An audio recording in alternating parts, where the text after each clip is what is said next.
प्रथम स्कंद प्रारंभ। महर्षि वेदव्यास जी द्वारा श्रीमद् भागवत की रचना तथा श्रृंगी ऋषि का राजा परीक्षित को श्राप देना। मंगलमय भगवान का मंगलमय है नाम, मंगल मुख श्री कृष्ण है जिनको मथुरा धाम। प्रथम अध्याय। भागवत कथा का प्रारंभ और सनकादिक ऋषियों का श्रीमद् भागवत के विषय में सूत जी से प्रश्न तथा सूत जी द्वारा श्रीमद् भागवत की स्तुति। श्री सूत जी ने श्रीमद् भागवत की इस पौराणिक कथा को उस समय सुना था जिस समय वे अपने पुत्र श्री सुखदेव जी को पढ़ा। इसके अनंतर श्री सुखदेव जी ने राजा परीक्षित से इस कथा को कहा। उस समय भी सूत जी ने इस कथा को सुना था। इस कथा के सुनने के कुछ दिन पश्चात श्री सूत जी नैमिषारण्य तीर्थ में गए, जहाँ सौनकादिक 88,000 ऋषि मुनि रहते थे। उसी जगह पर चक्र सुदर्शनधारी श्री कृष्णचंद्र जी का सुदर्शन चक्र गिरा था, अर्थात उसी स्थान पर सुदर्शन चक्र की नेमि शीर्ण हुई थी। इसी कारण इस स्थल का नाम नैमिषारण्य हुआ। वह स्थान इतना पवित्र था कि वहां पर कलियुग का प्रवेश होना असंभव था। जब श्री सूत जी वहां पहुंचे तो 88,000 ऋषियों ने उनसे प्रार्थना की, हे सूत जी, आपने श्री वेदव्यास जी के पास रहकर उनसे समस्त पुराणों को पढ़ा है, अतः आप हमें भी कोई कल्याणदायक तथा पुण्य प्राप्ति की कथा सुनाइए।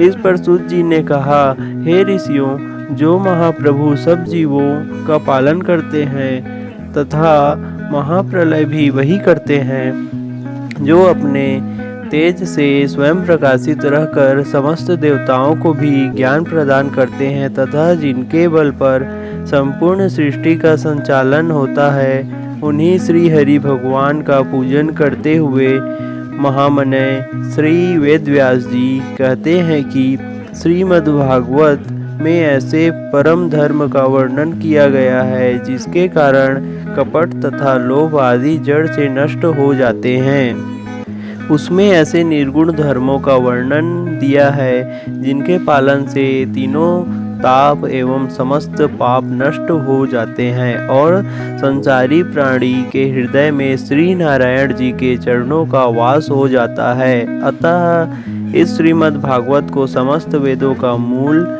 एवं कल्प वृक्ष समझना चाहिए। इसी कथा को श्री सुखदेव जी ने राजा परीक्षित से कहा था। इस प्रकार संसार से कल्याणार्थ तथा कथा रूपी अमृत फल प्रकट हुआ। श्री सूत जी ने कहा, हे ऋषियों, तुम लोग इस कथा रूपी अमृत फल के रस को कानों द्वारा निरंतर पान करो। जिस प्रकार इसे अत्यंत मधुर जानकर श्री सुखदेव जी ने खा लिया था, तदंतर उन्होंने इस लोक को कल्याणार्थ संसार में प्रकट किया। इस इतिहास को सुनकर सौनकादिक ऋषियों ने कहा, हे महाराज, आप समस्त वेद पुराणों के ज्ञाता हैं, अतः आप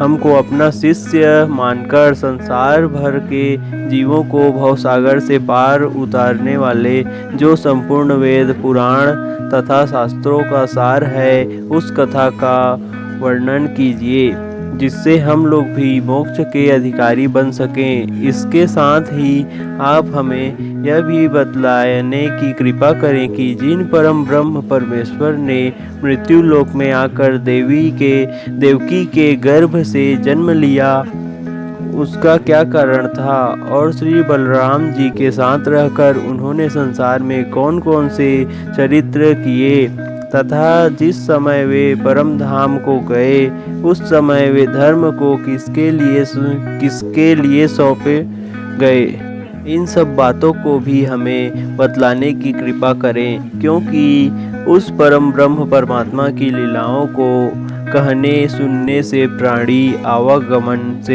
के चक्र से छूटकर मुक्त हो जाता है।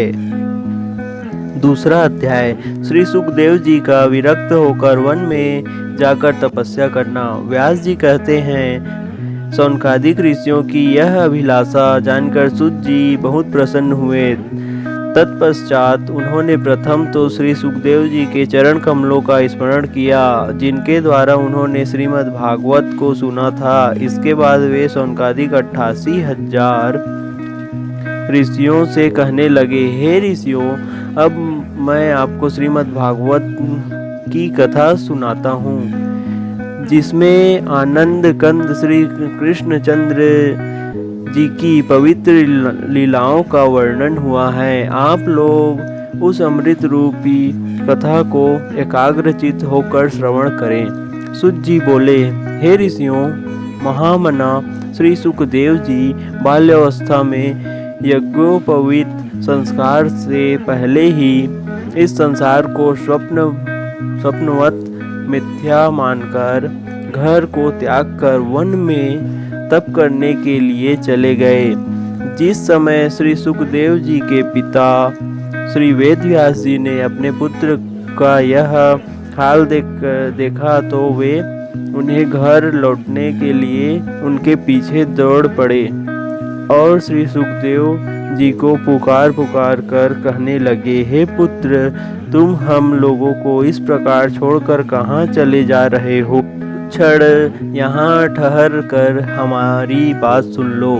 किंतु श्री सुखदेव जी ने इस सांसारिक मोह से इतने विरक्त हो चुके थे कि उन्होंने अपने माता पिता को उत्तर देना भी उचित न समझा और वे निरंतर आगे ही बढ़ते गए तथा मन में यह विचार करते रहे कि देखो, वृद्धावस्था में भी मेरे पिता इस सांसारिक मोह माया में किस भांति फंसे हुए हैं। उस समय वन के वृक्ष ने सुखदेव जी के तरफ से व्यास जी को यह उत्तर दिया, हे मुनिवर, यह सब संसार स्वप्नवत है। यहाँ कोई किसी का पुत्र तथा पिता नहीं। यह शरीर तो नाशवान है, जो बार बार जन्म तथा मृत्यु को प्राप्त होता है। इसके विपरीत जीवात्मा अमर है, जो न कभी मरता है न जीता है। अतः तुम्हें अपने पुत्र के जाने पर ऐसे शोक नहीं करनी चाहिए। जब श्री सुखदेव जी वन में जा रहे थे, उस समय मार्ग में कुछ देवांगनाएं एक सरोवर में नग्न होकर स्नान कर रही थी। जिस समय श्री सुखदेव जी वहां से होकर निकले तो उन देवी स्त्रियों ने उनसे कोई पर्दा नहीं किया, परंतु थोड़ी देर बाद उनके पीछे पीछे जब वृद्ध व्यास जी वहां पहुंचे तो उन स्त्रियों ने अपने अंगों को कपड़ों से ढक लिया। यह देखकर वेद व्यास जी ने उन स्त्रियों से पूछा कि मेरे युवा पुत्र के जाने पर तो आपने कोई पर्दा नहीं किया, परंतु मुझ वृद्ध के आने पर आपने पर्दा किया, इसका क्या कारण है? इस प्रश्न पर उन स्त्रियों ने उत्तर दिया कि आपके पुत्र सुखदेव जी परमहंस हैं। वह स्त्री पुरुष में कोई भेद नहीं समझते, परंतु आप इस भेद को अच्छी तरह जानते हैं। इसलिए हमने आपको देखकर अपने अंगों को वस्त्रों से ढक लिया और उनको देखकर हमने अपने अंगों को नहीं ढका। उन स्त्रियों के यह वचन सुनकर श्री वेदव्यास जी अपने आश्रम को लौट आए। सूत जी के मुख से श्री सुखदेव जी की इस प्रकार प्रशंसा सुन शौनकादिक ऋषियों ने पौराणिक सूत जी से पूछा कि हे महाराज, आप श्री सुखदेव जी की इतनी प्रशंसा क्यों कर रहे हैं? जब सूत जी उन सबको संकेत करते हुए इस प्रकार कहने लगे, हे ऋषियों, श्री सुखदेव जी ने भवसागर से पार उतारने वाली इस कथा को लोक कल्याणार्थ अपने मुखार बिंद से इस संसार में प्रकाशित किया। अतएव वे ऋषियों में महर्षि और गुरुओं में भी गुरु हैं। अतः आप लोग उनकी महत्ता के संबंध में किसी तरह की शंका न करें। सूत जी के यह वचन सुनकर सब ऋषि मुनि का संदेश जाता रहा।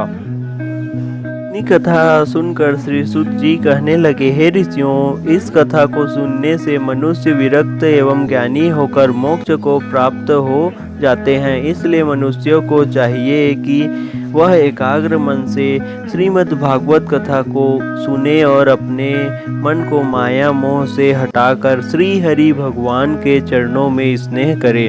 जो मनुष्य उन परम ब्रह्म परमात्मा के चरणों में अपना चित्त लगाकर उनके चरित्रों का श्रवण करता है, उसके हृदय से काम, क्रोध, लोभ, मोह एवं अहंकार रूपी मैल नष्ट हो जाता है और उसके हृदय में श्री हरि के चरणों का निवास हो जाने से उसका हृदय पवित्र और उज्जवल हो जाता है। अतः अपनी मुक्ति चाहने वाले प्राणी को श्री हरि कथा अमृत का पान अवश्य करना चाहिए।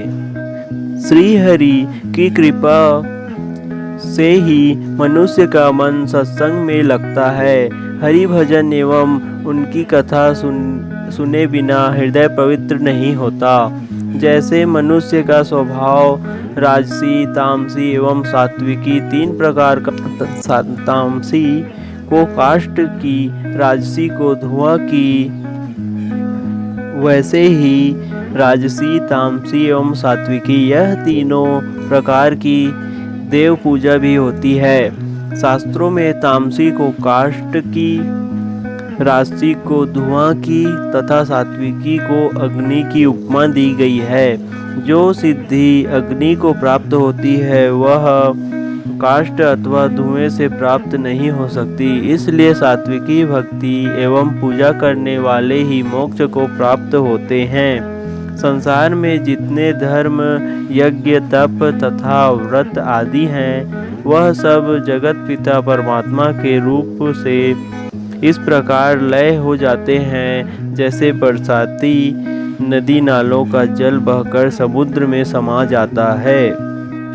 तीसरा अध्याय श्री हरि भगवान के विविध अवतारों का वर्णन। श्री सुत जी बोले, हे सौनकादिक ऋषियों, संसार में अवतार धारण करने वाले आदि पुरुष निराकार स्वरूप हैं।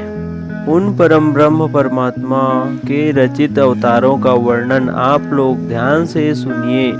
श्री हरि का प्रथम अवतार तो कौमार सर्ग का आश्रय लेकर सनातन और सनत कुमार के रूप में हुआ, जिसमें उन्होंने सदा ब्रह्मचर्य का पालन किया और वे सदा 5 वर्ष के ही बने रहे। दूसरा वराह अवतार हुआ, जिसमें वे जल में डूबी हुई पृथ्वी का उद्धार करके उसे पाताल से निकाल लाए। तीसरा अवतार यज्ञ पुरुष का रूप धारण करके श्री नारायण जी राजाओं का यज्ञ करने की विधि बतलाई।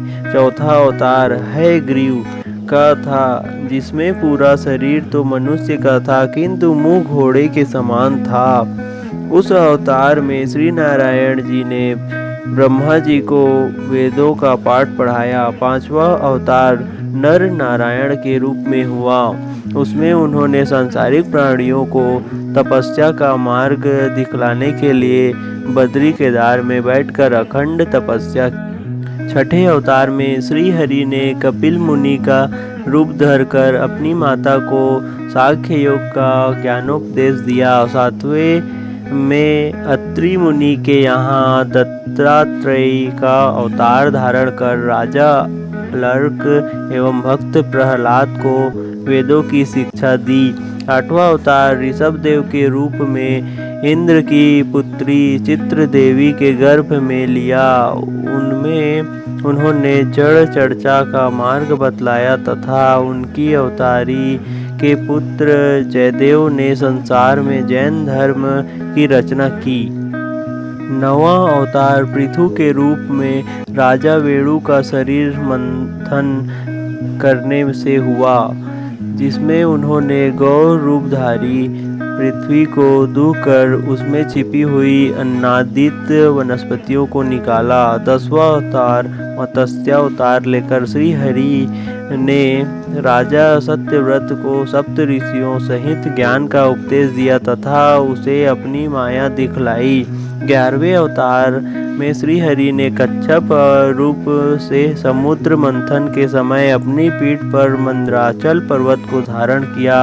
12वें अवतार में भगवान धन्वंतरी हाथ में अमृत कलश लेकर समुद्र से प्रकट हुए और आयुर्वेद शास्त्र की रचना की।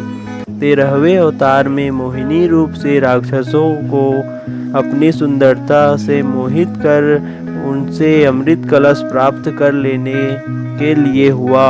उस अवतार में श्री हरि ने देवताओं को अमृत पिलाया। 14वें अवतार नरसिंह अवतार हुआ। उसमें हिरण्यकश्यप को मारकर अपने भक्त प्रहलाद की रक्षा की। 15वें वामन अवतार में राजा बलि से 3 पग पृथ्वी मांगकर उसके सत्य की परीक्षा ली। 16वें हंसावतार में शरद कुमार जी आदि को ज्ञान का उपदेश दिया। 17वां नारद अवतार धारण कर रात्र वेद की रचना की, जिसमें समस्त वैष्णव धर्म का वर्णन है। 18वां हरि अवतार लेकर गजेंद्र को ग्राह के फंदे से छुड़ाया। 19वां परशुराम अवतार हुआ। 20वां श्री रामचंद्र अवतार लेकर समुद्र का अहंकार नष्ट करके रावण को कुटुंब सहित मारा। 21वां अवतार वेद व्यास जी रूप में लेकर सब वेदों के अलग अलग भाग बनाकर 18 पुराणों का निर्माण किया। 22वां कृष्णावतार धारण कर अधर्मी राजाओं को मारकर पृथ्वी का भार उतारा। 23वां बुद्धावतार हुआ। यह अवतार इसलिए हुआ कि जब दैत्यों ने अपने पुरोहितों शुक्राचार्य से यह कहा कि देवतागण ही इंद्रासन के अधिकारी होते हैं, इसलिए क्या करना चाहिए। इस पर शुक्राचार्य ने उन्हें यह सलाह दी कि देवताओं का आधिपत्य यज्ञ करने के कारण अविचल है, अतः तुम लोग भी यज्ञ करो। शुक्राचार्य की यह सलाह मानकर समस्त राक्षसों ने देवलोक का राज्य पाने की कामना से यज्ञ करना आरंभ कर दिया। उस समय सभी देवतागण डर कर श्री विष्णु भगवान के पास गए और अनेक प्रकार से स्तुति करके हाथ जोड़ने लगे।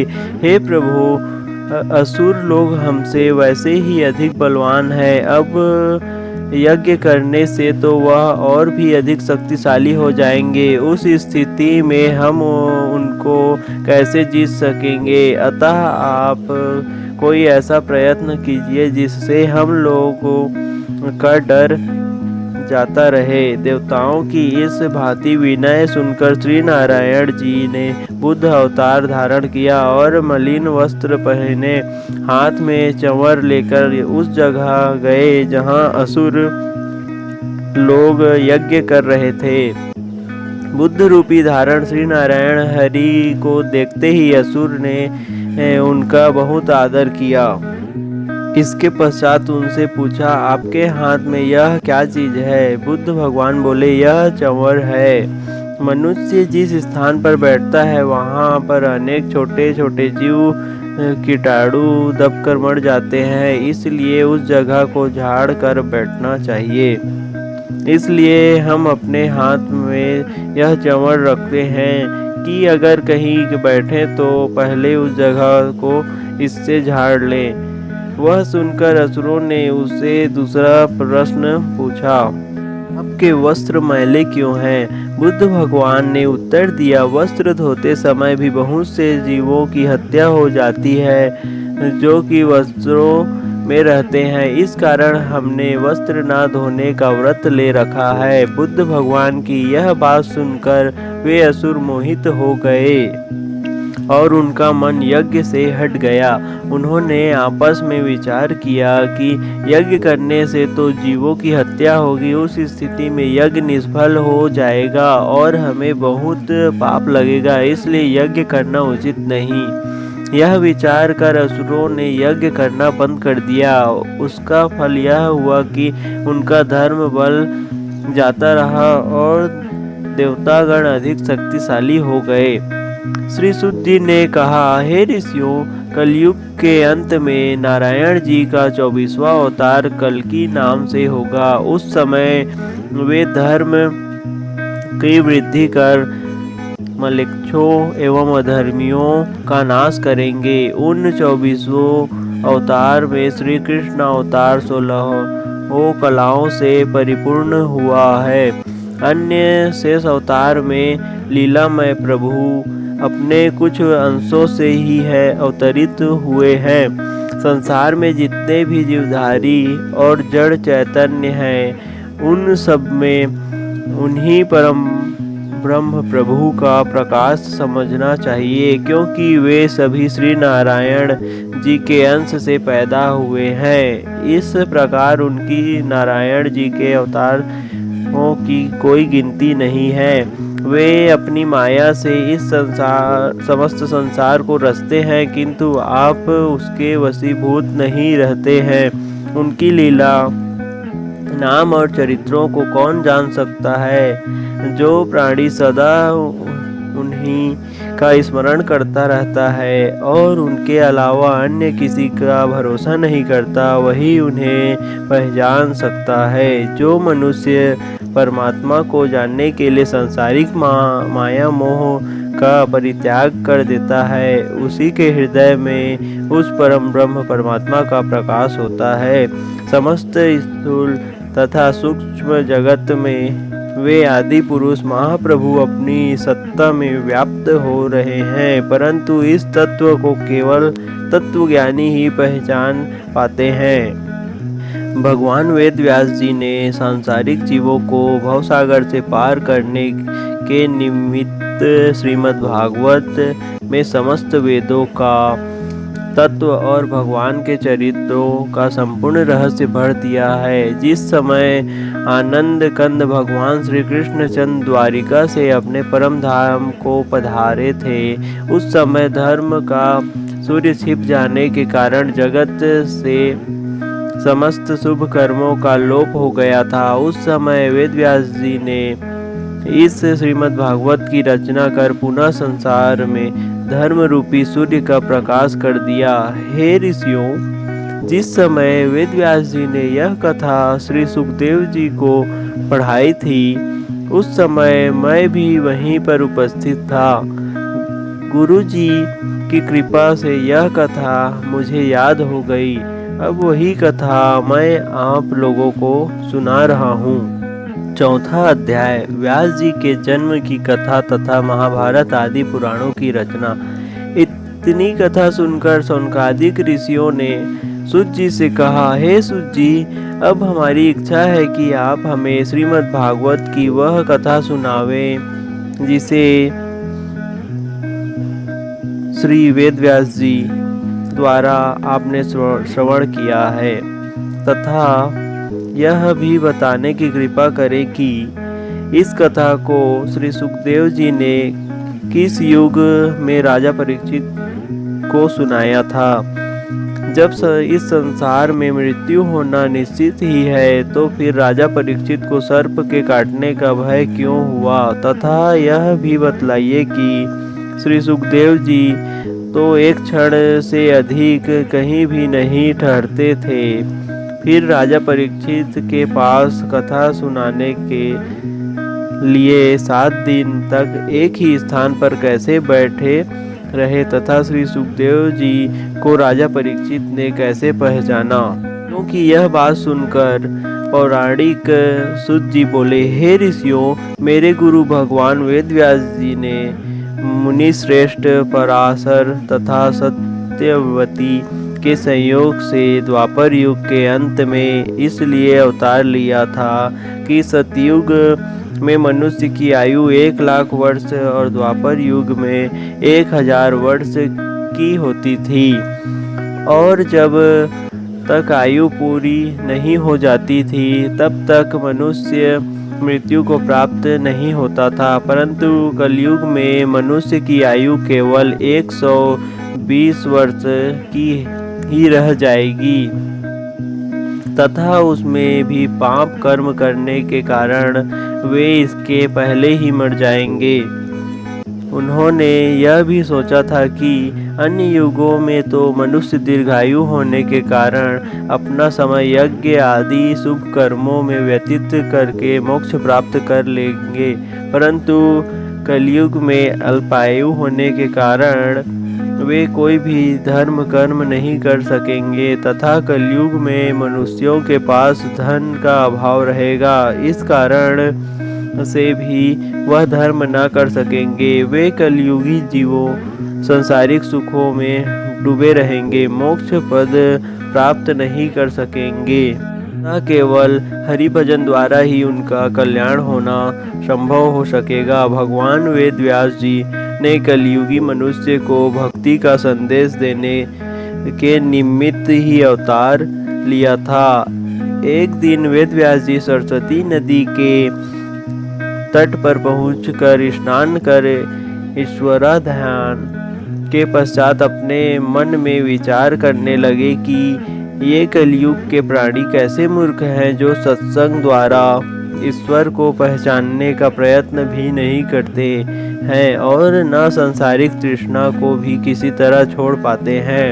इनके उद्धार का कोई उपाय करना चाहिए। ऐसा सोचकर मेरे गुरु ने वेद के श्रृंग, यजु, साम एवं अथर्व ये 4 खंड कर दिए। ऐसा उन्होंने इसलिए किया कि अल्पायु होने के कारण कलयुग के मनुष्य यदि संपूर्ण वेद को न पढ़ सके तो वे किसी एक भाग को तो भली भांति पढ़ ही लेंगे। जब वेद व्यास जी ने चारों वेदों का विभाजन कर दिया तो उन्हें यह ध्यान आया कि शूद्र एवं स्त्री को वेद पढ़ना का अधिकार नहीं है। ऐसा विचार कर उन्होंने चारों वेदों का तत्व निकालकर महाभारत एवं अन्य 17 पुराणों का निर्माण किया। ऐसा इसलिए किया कि इन्हें पढ़कर अथवा सुनकर सभी छोटे बड़े मनुष्य इस अपार भवसागर से पार हो सके। ऋग्वेद को पैल ऋषि, सामवेद को जैमिनी ऋषि, यजुर्वेद को वैशंपायन ऋषि ने पढ़ा और अथर्ववेद को अंगिरा ऋषि ने पढ़ा तथा मेरे पिता रोमहर्षण ने महाभारत पुराण को पढ़ा। फिर इन ऋषियों ने अपने शिष्यों को जो वेद पढ़ाए उन्हें वेदों की शाखा समझना चाहिए। महाभारत पुराण 1 लाख श्लोकों का है। उसे सुनने से महान पुण्य प्राप्त होता है। वेदों का विभाजन करने और महाभारत एवं अन्य 17 पुराणों की रचना करने के पश्चात श्री व्यास जी के हृदय में संतोष न हुआ।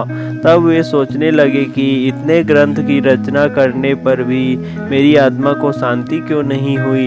इस प्रकार श्री वेद व्यास जी सरस्वती नदी के किनारे बैठे हुए चिंतामग्न हो रहे थे। उसी समय श्री वेद व्यास जी ने नारद जी को देखा ही बड़े आदर सत्कार से सुंदर आसन पर बैठाकर अर्घ्य आदि से उनका पूजन किया। प्रेम से बोलिए श्री कृष्णचंद्र भगवान की जय। भागवत महापुराण की जय। जय श्री कृष्ण। राधे कृष्ण, हरे हरे कृष्ण, राधे राधे।